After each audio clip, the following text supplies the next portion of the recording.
Oi, galera! E aí, como é que vocês estão? Vamos lá para mais uma aula de português, lá na página 62. Lembra que a prof já vinha falando para vocês que vários artistas contam, autores, as histórias de uma maneira diferente. E as pessoas que ilustram essas histórias, ou seja, que fazem os desenhos, elas também fazem isso de uma maneira diferente. Olha só os desenhos que a gente tem na página 62. Eles estão mostrando a mesma história, só que eles são desenhos diferentes, percebe?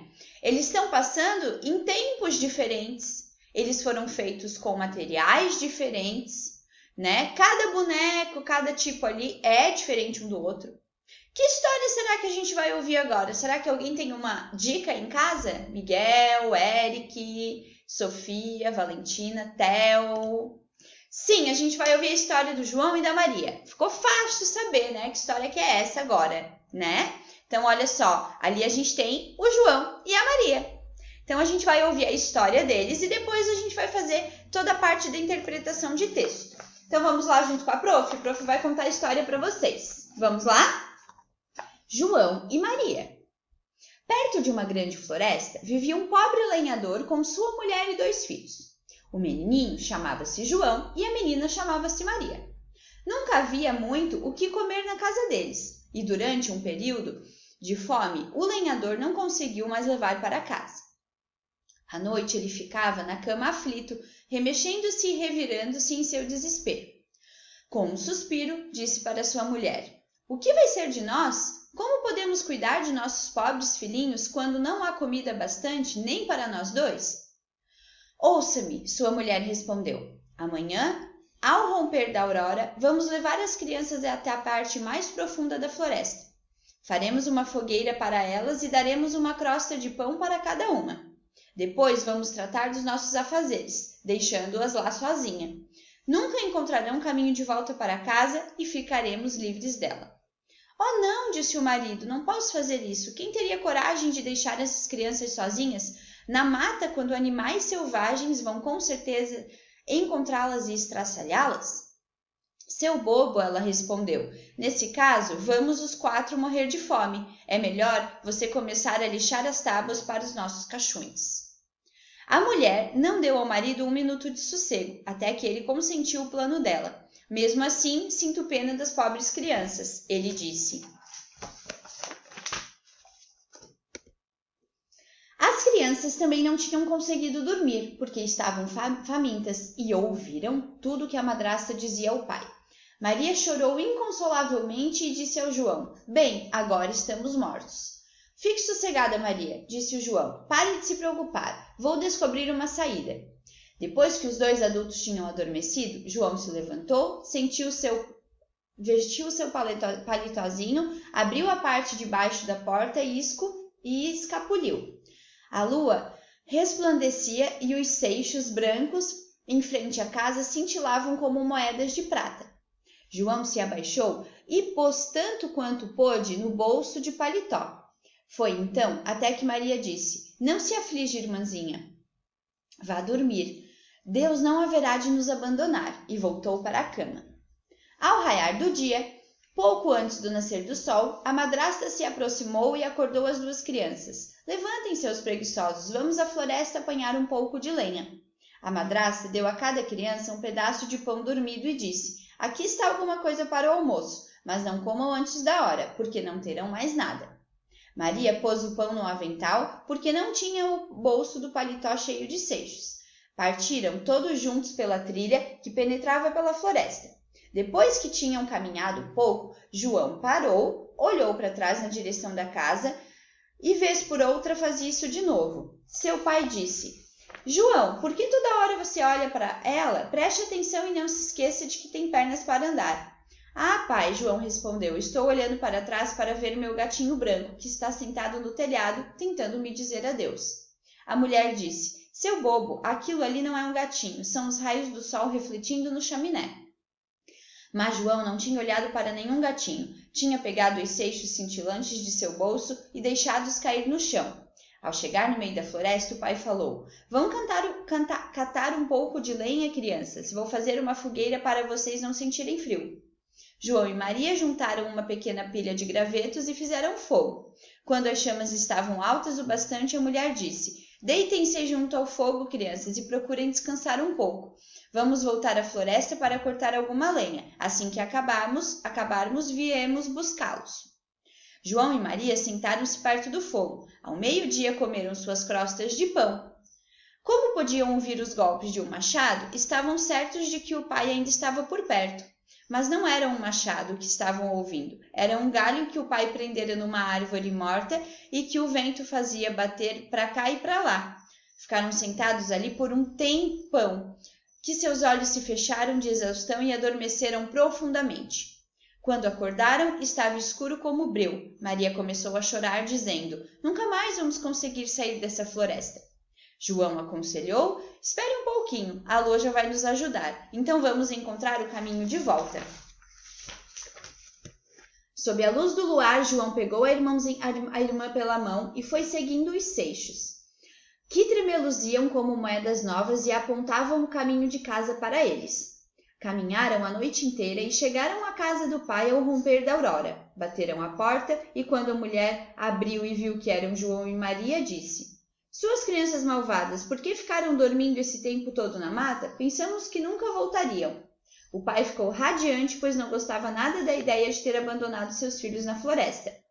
Pouco tempo depois, cada cantinho do país foi castigado pela fome e uma noite as crianças ouviram que a madrasta dizia ao seu pai quando já estavam na cama: Já comemos tudo o que tínhamos de novo, só sobrou a metade de um pão e quando isso acabar, estamos liquidados. As crianças têm que ir embora. Dessa vez vamos levá-las para o coração da floresta, de modo que não consigam encontrar uma saída.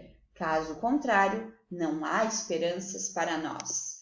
Puxa, né, gente? Quantas emoções nessa história, certo? O que será que vocês sentiram ao ouvir essa história? Hein? Quero que vocês pensem em alguns sentimentos vividos pelos personagens. Será que eles sentiram medo? Você sentiu medo? Pena das crianças? Né? Que sentimento essa história clássica ela provoca na gente, né? Às vezes dá um apertinho no coração, né? Como que a gente pode expressar os nossos sentimentos, será? Né? De um personagem do texto. Como que vocês acham que a gente pode falar sobre eles? O que vocês acham aí em casa? Então, eu quero que vocês pensem um pouco quais sentimentos esse texto ele provoca na gente, certo? E aí eu quero que vocês pintem, lá no início do texto, algumas palavras ou expressões que mostram ao leitor que aquela família ela era muito pobre. Então, por exemplo, lá no começo do texto, a gente tem algumas palavras, né, que dizem que aquela família ela era muito pobre, né? Por exemplo, não havia muito o que comer na casa deles, tá? Então, lá a gente tem, né, essa frase, certo? Então, a gente tem outras, né? Lá também a gente tem que eles iam ficar mortos de fome, certo? Então, quais palavras vocês acharam lá no comecinho do texto, tá?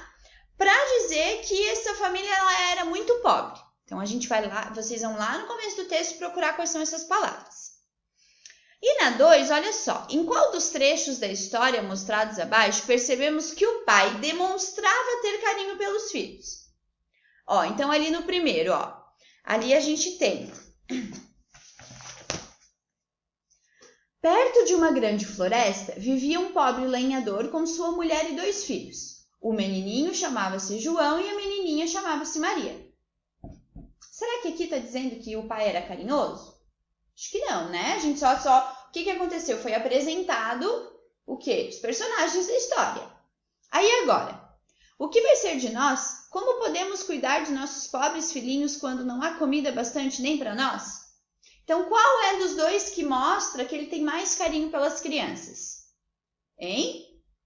E aí vocês vão poder circular a palavra de expressão que você observou para dar essa resposta. Por exemplo, a prof já ajudou ali na 2, ó. Não há comida bastante nem para nós dois, né? Então, ele está querendo dizer que ele gostaria de ter mais comida para dar para os filhos para não deixar eles na floresta, certo? Ali na 3, ó, a mulher do lenhador, ela acreditava que abandonar os filhos na floresta era a solução, né, para o problema que viviam. Por que ela pensava assim, será? Que abandonar as crianças lá na floresta ia melhorar? Porque eles não tinham o quê? Comida, certo? Se eles não tinham comida para 4, muito menos. Então, acho que ela achava o quê? Que era mais fácil ter o quê? Comida para 2 pessoas, né? Então, a mulher do lenhador, ela pensava que sem as 2 crianças, né? Seria 2 pessoas a menos para comer, certo? E ali na 2, né, a gente tem a resposta do lado direito, que é a correta, ok? Agora, aqui, ó. Na sua opinião, que outra maneira essa situação poderia ser resolvida? Como que poderia ser resolvida? Será que eles poderiam, por exemplo, plantar alguma coisa? Caçar alguma coisa para comer? Ou, por exemplo, dividir mais as coisas? O que eles poderiam fazer, que vocês acham, para melhorar essa situação? E na 4, diante do terrível plano da madrasta, né, João tranquilizou a irmã dizendo: fique sossegada, Maria. Pare de se preocupar, vou descobrir uma saída. Agora eu quero que vocês expliquem com as suas palavras, tá? O plano de João para que eles não ficassem perdidos na floresta. Com as suas palavras, o que ele fez? Ele foi lá pegar os seixos. Seixos são as pedras. E aí, será que esse plano deu certo? Eu quero que vocês expliquem com as palavras de vocês, tá? Então, ali a prof colocou uma resposta, mas aí essa é uma resposta pessoal. Então, o João, ele recolheu pequenas pedras, né, que cintilavam com a luz do luar e usou para marcar o caminho de volta para casa, certo? E, por último, a gente vai fazer a lição de casa 12 na página 97. Vocês vão ver como a escritora Flávia Muniz, ela recontou em versos o início da história de João e Maria. Então, ali, ó, João e Maria. Em uma linda floresta, morava um pobre lenhador, com sua mulher e 2 filhos, que cuidava com amor. Viveram tempos difíceis, não sabiam o que fazer, e todos ficaram tristes, pois não tinham o que comer. Então, ali do lado, vocês vão fazer uma ilustração desse poema, tá? Então, ali no caso, ó, tinha o João e a Maria, né? Tinha o lenhador. Então, vocês podem colocar todos esses personagens ali. E na 2, a Maria e o João, eles esconderam, né, nos pirulitos, algumas palavras que estão escritas, tá? No diminutivo. A gente vai encontrar elas e colocar no quadro a seguir ali embaixo. Então, ali a gente tem sapatinho, barquinho, castelinho, barco, castelo, boneca, sapato, bonequinha. Qual é a sensação dessas palavras que dá a entender que é o diminutivo, que ela é menor, que ela diminui? Qual delas são, será? Vamos dar uma pausa no vídeo, então, para vocês fazerem e depois corrigirem com a prof? Pode ser? Combinado? Então, vamos lá. Vamos para a correção, então, né? Yasmin, Cecília, Ana Luísa, Alejandro. Sapatinho, tá no diminutivo? Sim, sapatinho. O normal seria sapato. E bonequinha, tá no diminutivo? Sim, né? Porque o normal seria boneca. E barquinho, tá no diminutivo? Também, o normal seria barco. E castelinho, tá no diminutivo? Sim, porque o normal seria castelo, certo? Então, essas foram as nossas atividades de hoje, gente. Façam com calma, com atenção. Um beijo da prof e até a nossa próxima aula. Tchau!